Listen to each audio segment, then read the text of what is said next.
নমস্কাৰ, NN ব্লগত স্বাগতম জনাওঁ। মই ব্লগৰ যোগেদি সকলো আত্মসহায়ক গোটৰ সদস্যসকলক সতৰ্ক কৰিব বিচাৰোঁ যাতে সভানীতি সম্পাদিকাৰ ওপৰত গোটটো চলে। সভানীতি সম্পাদিকাই গোটটো ভালকৈ চলাব লাগে।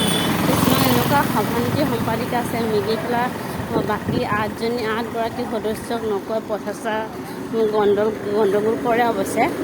তাৰ উপৰি আপোনাৰ বহুত এতিয়া কাগজৰ নামত কিবা চাৰ্টিফিকেটৰ নামত তেনেকুৱা বাকী সদস্যৰ পৰা পইচা খায়।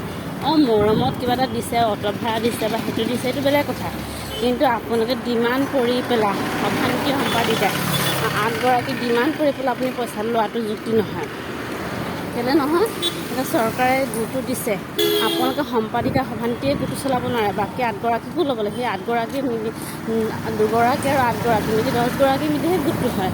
আপোনালোকে পতাৰ সম্পাদিকা সভানীতি পাতি দিছে, আপোনালোকে দায়িত্বটো বহন কৰিব। কাৰণ 2গৰাকী লাগেই।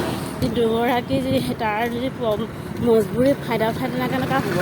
এতিয়া আমাৰ যোৰহাটতে কথা কৈছোঁ, আমাৰ গাঁও সখী আমাৰ CRP বাইদেউ ইমান ধুনীয়াকৈ কৈছে যাতে আপোনালোকৰ গোটৰ সদস্য ইজনে সিজনৰ ওচৰত যদি কিপেড মোবাইল আছে বা স্মাৰ্ট মোবাইল নাই আৰু এজনীৰ ওচৰত আছে, সেইজনীয়ে সহায় কৰি দিব।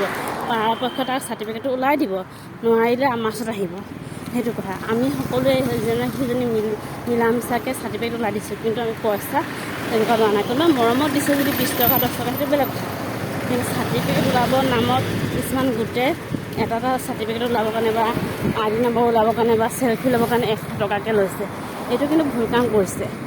যোৰহাট বোলে বহুত গোটৰ মাজত হৈ থাকে, কিবা গণ্ডগোল হৈ থাকে, পইচা খোৱা মামলাত বা লুটি কাৰোবাৰ চিকিৎসা লৈ পেলাই পইচা খাই দিয়ে।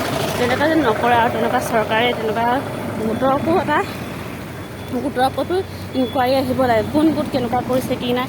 আৰু সেই বাকী সদস্যকেইটা কওঁ, আপোনালোকে ছেক্ৰেটেৰী প্ৰেচিডেণ্টে যি কয় সেইটো বিশ্বাস নকৰিব। কাৰণ আপুনি হাতে কলমে কাগজে আপুনি এইবিলাকক বিশ্বাস কৰিব।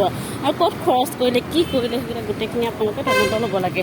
আৰু গোটত কিছুমান শুনিছোঁ, আমাৰ ইয়াত নহয়, গোলাঘাট ডিষ্ট্ৰিক্ট হয়, তাত শুনিছোঁ কি সভানীতিকাৰ সম্পাদিকা কণী দিব লাগে, পাচলি দিব লাগে। এইটো কি আকৌ? এইটো কি চৰকাৰে কৈ দিছে সম্পাদিকাক সভানীতিক কণী দিবা, পাচলি দিবা? এই তেনেকুৱা বহুত জেগাত তেনেকুৱা গোটৰ সভানীতি সম্পাদিকা বেলেগ 8গৰাকী বা 13গৰাকী কিছুমান 15টা সদস্য মিলি পেলাই গোট হয়, তেনেকুৱা মানুহকে বহুত ঠগাই থাকে। সেইকাৰণে সেইকেইটাতো কিবা তদন্ত কৰিব লাগে চৰকাৰে, যাতে তেনেকুৱা নহওক।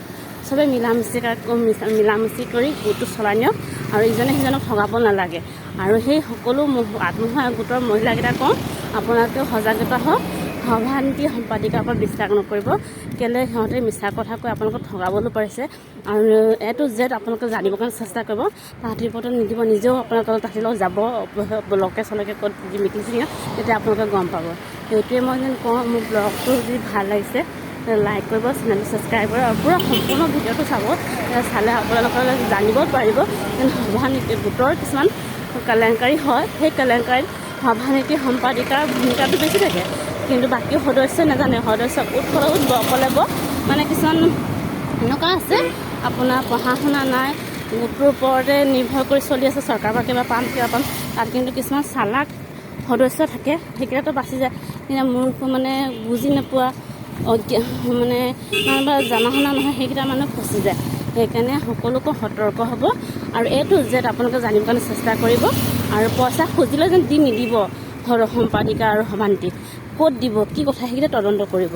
আৰু মোৰ ভিডিঅ'টো লাইক কৰি দিব, সম্পূৰ্ণ ভিডিঅ'টো চাব আৰু চেনেলটো ছাবস্ক্ৰাইব কৰিব।